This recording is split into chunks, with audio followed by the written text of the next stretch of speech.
পৃথিবীতে সবচেয়ে বীভৎস রকমের ক্ষত-বিক্ষত করা বাক্য হলো ভালো থেকো। প্রিয় মানুষগুলো জীবন থেকে হারিয়ে যাওয়ার সময় বলে যাওয়া ভালো থেকো শব্দ দুটি হাতুড় দিয়ে পাথরকুচি করার মতো কলিজাটা থেতলে দিয়ে যায়।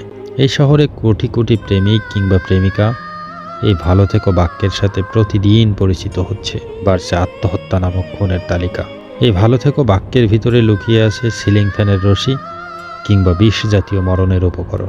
সারা জীবন একসাথে সুখে দুঃখে থাকবে বলে যে মানুষটি প্রতিশ্রুতি দিয়েছিল, একদিন হঠাৎ করে বিনা নোটিশে সেই মানুষটি সম্পর্কের বিচ্ছেদ ঘটিয়ে বিদায় নেওয়ার সময় বলে যায় ভালো থেকো।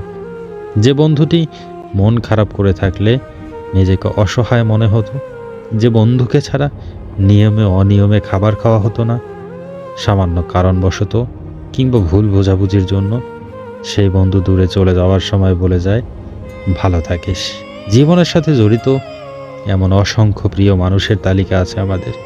এই মানুষগুলো যখন দূরে চলে যায় তখন সবাই চায় যেন ভালো থাকে, কিন্তু তারা এটা বোঝে না যে ভালো থাকার জন্য তাদেরকে পাশে প্রয়োজন ছিল। জীবনের এই ভালো থেকো সমীকরণ নিয়ে যাত্রাপথে রাতের শেষে ভোর হয়, রঙিন জীবন হয় সাদা কালো। শুধু ভালো থাকাটাই আর হয়ে ওঠে না শেষ নববর্ষের হালখাতায়। ভালো থেকো বাক্যটি যত্নের হলো বীভৎস যন্ত্রণার, যা অতি সহজে বলা গেলেও ভালো থেকো, কিন্তু বিপরীত মানুষটি ভালো থাকাটা আর অত সহজে হয়ে ওঠে না। মানুষকে জীবিত দেখা গেলেও জীবিত থেকেও জীবনের কাছে লাশ হয়ে থাকে।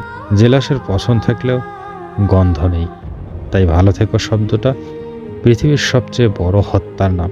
ভালো থেকো মানে আমি তোমাকে হত্যা করে গেলাম।